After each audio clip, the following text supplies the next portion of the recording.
Welcome back to Taste Test Thursdays, where we're exploring the topics that didn't quite make it to the main dish of Taste of Truth Tuesdays. And today I want to talk about a subject that I'm personally very fascinated in, which is the early 1900s. There's so much going on in regard to industry, science, and faith that laid the groundwork to where we are today in society. As we stand at the crossroads of past lessons and future possibilities, I believe the stakes have never been higher. The very systems that were once celebrated, that industrialized food production, have increasingly revealed their darker sides.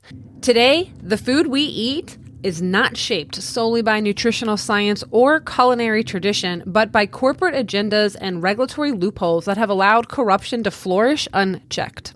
But how did we get here exactly? And I won't claim to have all the answers, but I have fallen down quite the rabbit hole in trying to connect all the dots. And let's unravel how these massive cultural and technological shifts from the Industrial Revolution to the rise of modern medicine and the spiritual reformations of the day intertwined in ways that still echo in our health food systems, food choices, and moral frameworks.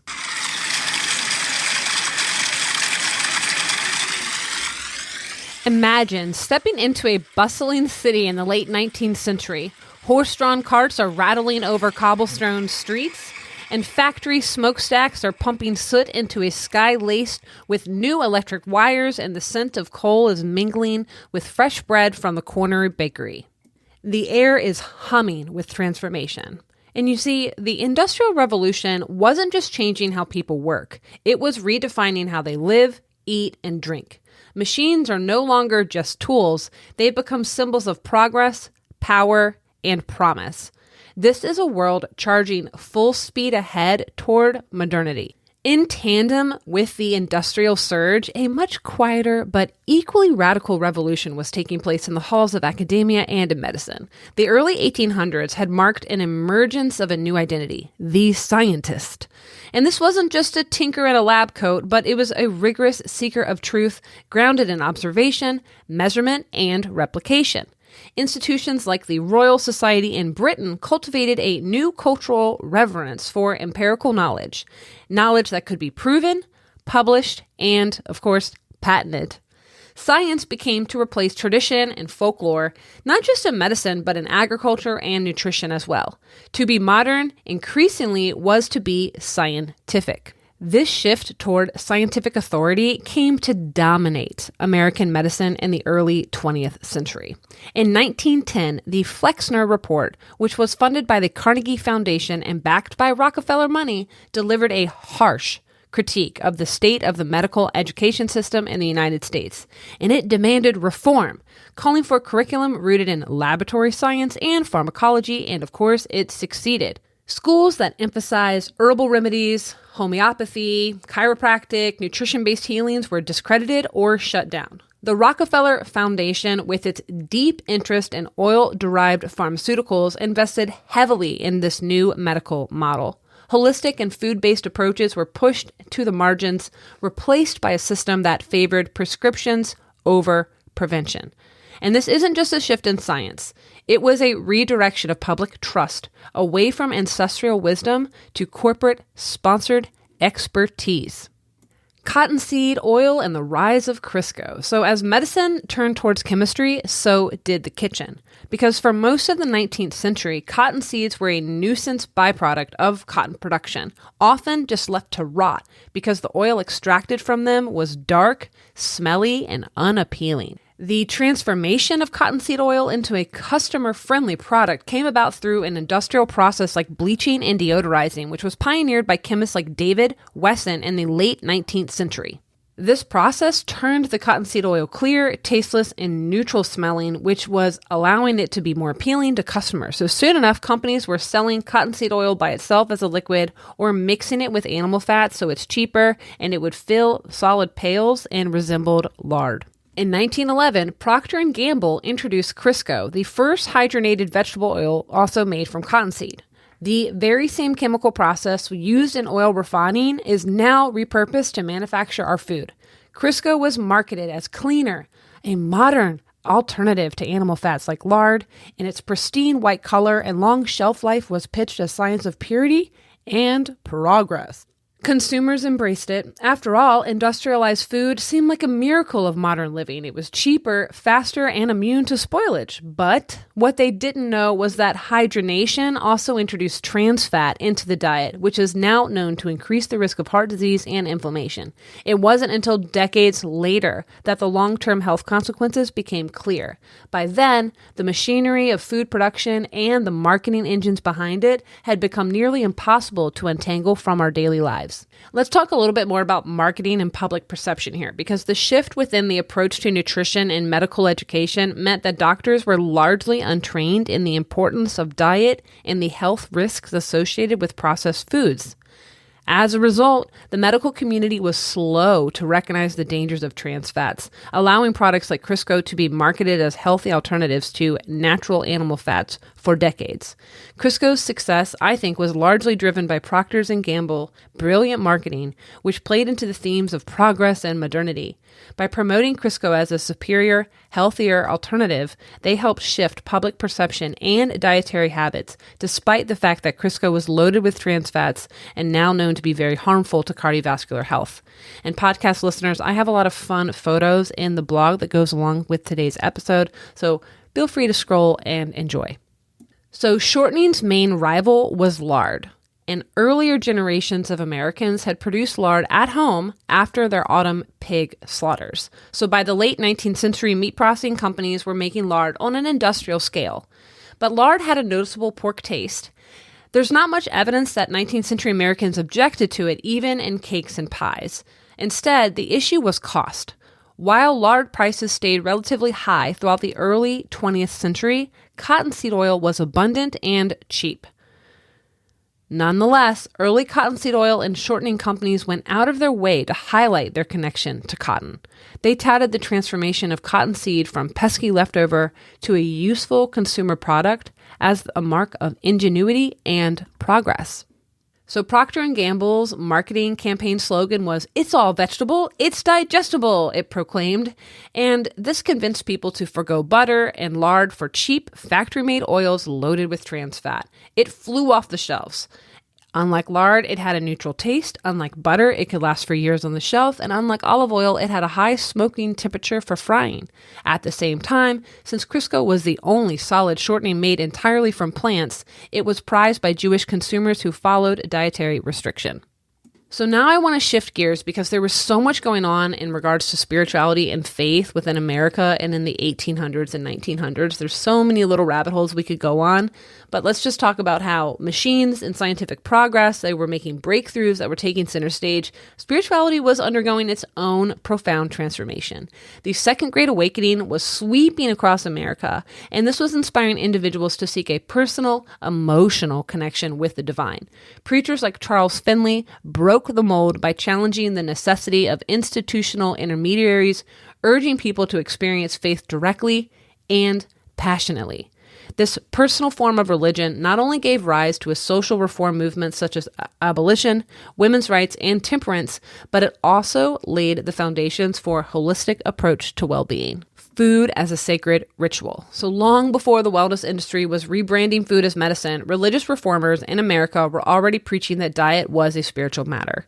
In the mid-19th century, the Seventh-day Adventist Church emerged as a major force in reshaping American dietary culture. Key figures like Ellen G. White, she thought that food wasn't just about physical nourishment, but it was a tool for cultivating spiritual purity and moral discipline. She advocated for vegetarianism, abstinence from stimulants like caffeine and alcohol, and a holistic approach to health, all rooted in divine revelation rather than scientific evidence. These very ideas were institutionalized through Adventist-run facilities like Battle Creek Sanitarium, led by Dr. John Harvey Kellogg. Under his leadership, diet and disease prevention became central pillars of care. Kellogg carried White's teachings into mainstream health culture, helping to normalize plant-based diets and whole foods. Their influence was stretching beyond religious circles now, and it actually contributed to the formation of the American Dietetic Association in 1917, which originally promoted many of these very dietary ideals. Though it was framed as health science, much of this early nutrition advice was infused with theological morality, not empirical data. But the Seventh-day Adventists were not the only ones moralizing mealtime. Introducing Sylvester Graham, because decades earlier, this Presbyterian minister with the namesake of the graham cracker launched his own health reform crusade. Like White, he believed that food influenced not just the body, but also the soul. Graham promoted a simple vegetarian diet free from stimulants, claiming it could suppress sexual urges and promote moral restraint. His infamous cracker was not a sweet treat. It was a spiritual safeguard designed to dull desire and support digestive health. Graham's approach to nutrition was grounded in purity culture, with dietary control used as a tool for policing behavior. Both Graham and the Adventists help establish food as this kind of moral technology, a means of shaping not just health outcomes, but character, discipline, and righteousness. Their legacies still persist today, hidden beneath modern trends like veganism, detoxing, and clean eating. While some of their insights into whole foods and preventative care align with stuff that I believe and other contemporary evidence-based guidelines, their foundational motivations were anything but neutral. So as we've been unpacking the history of nutrition, I think it's clear that much of what we call now as health advice was originally crafted through the lens of religious and moral ideologies. Understanding this helps ask harder questions. How much of today's diet culture is truly about health? And how much of it is a modern echo of old attempts to control the body in order to purify the soul? The rise and the controversy of modern nutritional advice, Ansel Keys and the flawed narrative on fats. So in the mid-20th century, nutritional science took center stage with figures like Ansel Keys. His influential 7 countries study, beginning in 1958, linked dietary fats, especially saturated fats, to heart disease. Womp, womp. This research shaped dietary guidelines for decades, advocating for low-fat diets as a preventative measure against cardiovascular disease. However, more recent research has challenged this view, showing that reducing saturated fats intake does not have a significant impact on cardiovascular disease or overall mortality. In fact, some studies have found that saturated fats may have protective effects against stroke, and that unprocessed red meat and whole-fat dairy are not associated with increased risk of heart disease or early death. And podcast listeners, these studies are linked in the show notes. So the rise of Crisco and other processed foods, combined with the medical community's neglect of nutrition, has contributed to the industrialization of the American diet. This shift led to an increased consumption of processed, nutrient-poor foods that are high in fat and high in carbs. They are linked to the rise of chronic diseases such as obesity, diabetes, and heart disease. The influence of flawed research and powerful marketing campaigns led to widespread misconceptions about healthfulness of different types of fats, resulting in dietary guidelines that favored industrial products over natural, whole foods. Linked in the show notes is a blog I wrote, Why Trust the Experts is Failing Us, Corporate Agendas and Hidden Loopholes. Because, you see, in today's world, the echoes of past transformations continue to challenge us. A 2020 study revealed a startling fact. 95% of members on the Dietary Guidelines Advisory Committee, tasked with informing our national health policies, had ties with industry giants like Kellogg, General Mills, Kraft, and Dannon. Research funding, board connections, and other conflicts of interest now cast doubt on the impartiality of public health recommendations. When the very experts entrusted with safeguarding our well-being are enmeshed with corporate interest, the promise of unbiased, independent guidance begins to crumble. So let's talk about a specific loophole that let the fox guard into the henhouse. So between 2000 and 2021, a staggering 766 new chemicals entered the U.S. food supply. Even more concerning is that 98.7% of these chemicals were approved via the generally recognized as safe GRAS pathway, a system that allows companies to self-certify the safety of their products without rigorous FDA oversight. Rigorous in quotation marks. This loophole effectively means that many additives and maybe your favorite foods, from artificial colors to preservatives to flavor enhancers, are introduced to the market without independent, comprehensive safety evaluations.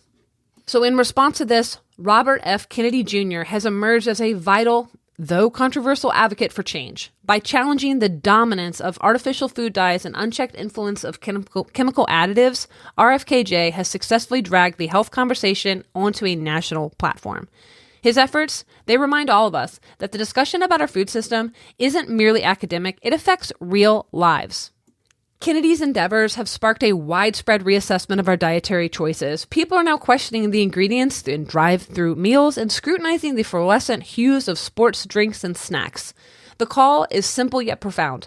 Clean food is not a partisan issue. It is a human right. If reducing toxins and promoting transparency in our food supply is beneficial for public health, why should it become a subject to political debates? So, final reflections, reclaiming a holistic vision for the future. Our journey from the industrial age to present day reveals a tapestry woven with ambition, innovation, controversy, and a relentless pursuit of progress. From the steel structures that define skylines to the laboratories that redefined human biology, and from the personal revivals in faith to corporate strategies in our food systems, every thread of our modern fabric tells a very complex story. Today, the challenges are as real as they are intertwined. Scientific breakthroughs and industrial conveniences, sure, have made life easier, yet behind the scenes, corporate interest and regulatory loopholes continue to shape the advice we receive about the food we should eat, how we should live, and ultimately, how we are led to believe in our own well-being. It is time to critically reassess the narratives handed down by the experts. As we question our food system from unchecked chemicals approved via this generally recognized as safe loophole to the conflicting interests that influence our national dietary guidelines, we must demand transparency, accountability, and a return to a more holistic approach to health. For those wondering where to start, there are resources to help. Websites like localharvest.org make it easy to find nearby farmers, family farms, and local community-supported agriculture in your area. I'm so excited. This Sunday is my first CSA delivery. Many farmer markets even accept food stamps through the SNAP program, making fresh, local food more accessible than ever. Programs like the USDA's Farmer Market Nutrition Program also helps connect families with nutritious, farm-fresh options. This isn't about fear, it's about freedom. The freedom to nourish ourselves and our families with food we trust, to support local communities instead of faceless conglomerates, and to opt out of a system that prioritizes profit over well-being. If there's one truth that cuts across all lines, it's this: access to clean food and honest medicine should not be a luxury. It's a basic right in a free society. When we reclaim our role as informed, self-reliant consumers, we send a clear message.